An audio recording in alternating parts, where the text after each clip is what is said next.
Hey, what's up everybody? Dr. Strong here, and thank you again for watching this video and checking out my channel. And today we're going to talk about how you can get better sleep and talk about resolving insomnia.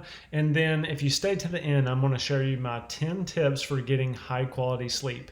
Now, sleep is something that a lot of people really struggle with, and it's something that is reparative to your body. And if you're not getting good quality sleep, then it can really affect your quality of life, and it can basically affect hormonal function, it can affect weight gain, it can affect energy systems. There's just a whole lot that can go wrong. Before we get started, please be sure to subscribe to my channel and like this video, especially if you find it helpful, and then share with your family or friends or anybody that you know may be struggling with their health or maybe struggling with their sleep, and let's help them create a strong life together.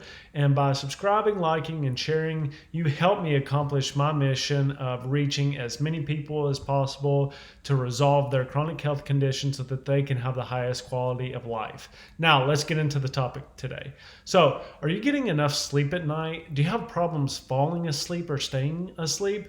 According to the National Institute of Health, about 1 in 3 American adults do not get healthy amounts of sleep. Now, that is 33% of the population is having unrestful sleep.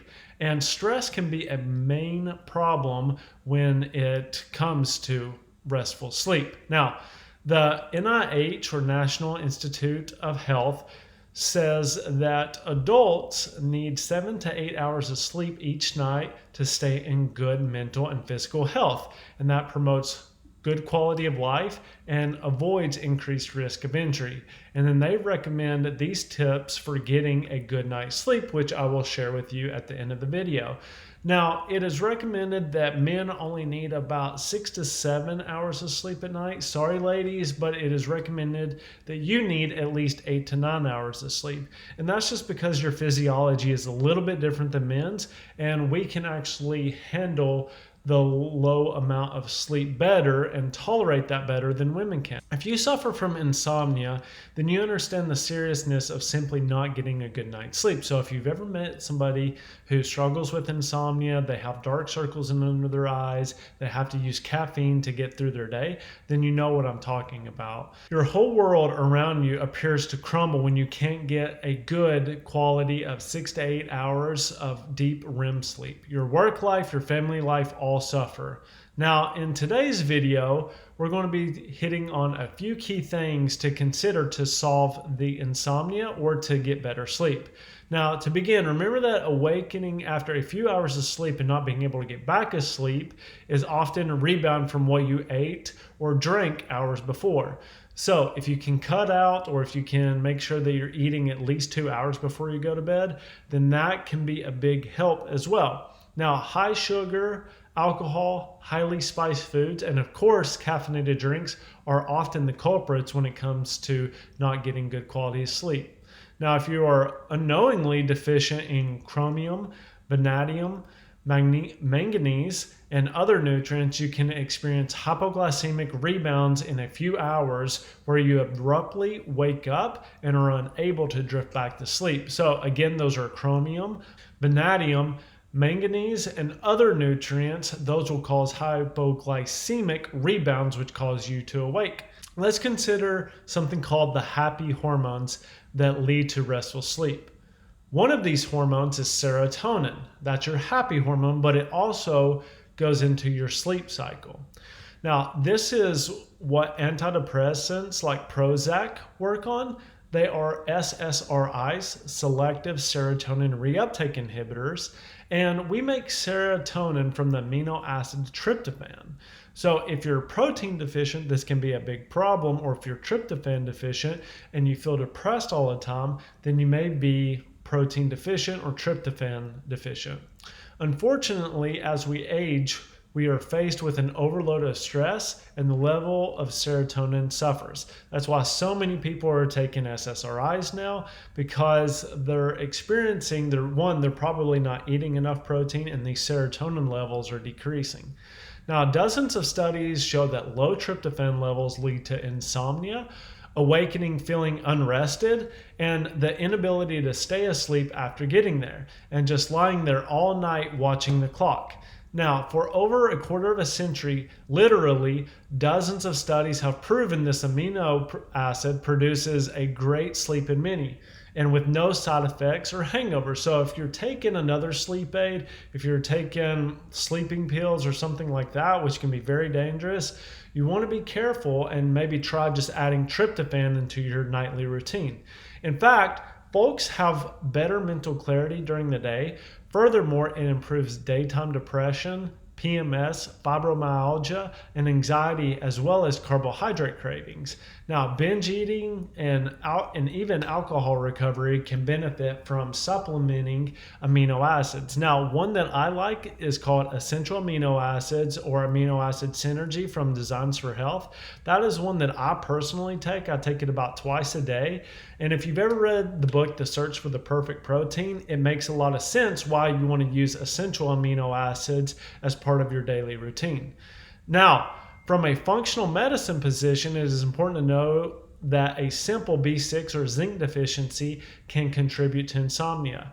A common vitamin B6 deficiency can keep you awake all night, or low zinc causing impaired conversion of B6, which is needed to make tryptophan work. Now, if you have an elevated organic acid, which is also known as kynurenate, for example, and a low tryptophan, the correction of B6 is all you may need because that converts it back into your serotonin. Now, don't forget, plasticizers in our bodies lower zinc, which is needed in the enzyme to convert B6 to its active form so it can then transform tryptophan to serotonin is also needed. Now, I'm disappointed with the number of people suffering with insomnia who could be helped if only their physician understood the significance of nutritional biochemistry.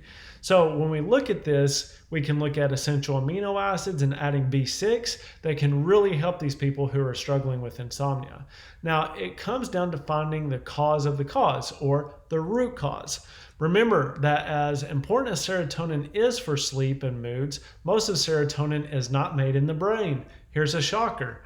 Now, 95% of serotonin is made in the gut. So if you have poor digestive health or if you have a poor gut health, then you could be suffering from these insomnia or you could be struggling from depression. So it's important to note that if you are struggling with anxiety or depression, it's more likely that you will suffer from these issues. If the gut isn't healthy, then you're going nowhere.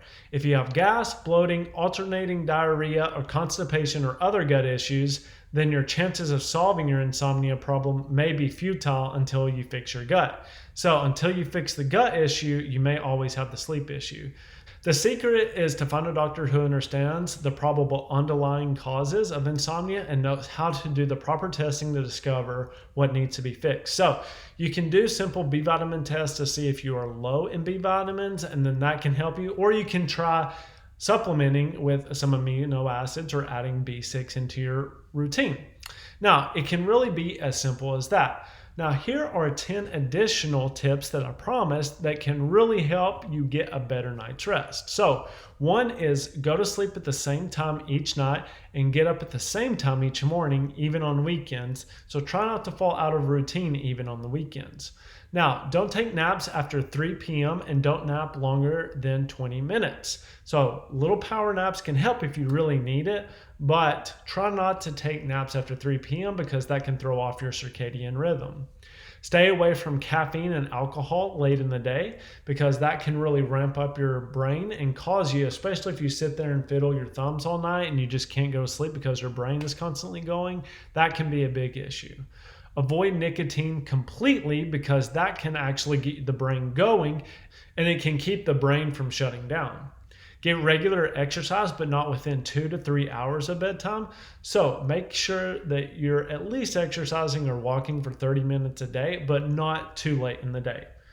Don't eat a heavy meal late in the day. A light snack before bedtime is okay, preferably something that is a little bit on the fattier side, no simple sugars. Make your bedroom comfortable, dark, quiet, and not too warm or cold. Follow a routine to help you relax before bed, for example, reading or listening to music. Turn off the TV and other screens at least an hour before bedtime or get a blue light blocking filters. Don't lie in bed awake. If you can't fall asleep after 20 minutes, do something calming until you feel sleepy, like reading or listening to soft music. And then talk with a doctor if you continue to have trouble sleeping. You can definitely look and see if you have B vitamin deficiencies or if you have a protein deficiency and you're not getting the right amount of tryptophan. Now, this can be especially helpful for people who are taking SSRIs. Now, I hope that you found this video helpful, and please help me achieve my mission of helping as many people as possible by subscribing to my channel and liking this video. Share it with your friends or family or anybody that you know could benefit from this information, and this helps my content message reach more people who could be struggling. Lastly, be sure to check out the free resources in the description below. I try to give you as much as I can to help you achieve your goal of getting a stronger and healthier life. Thank you so much for watching, and I'll see you all next time. Bye-bye.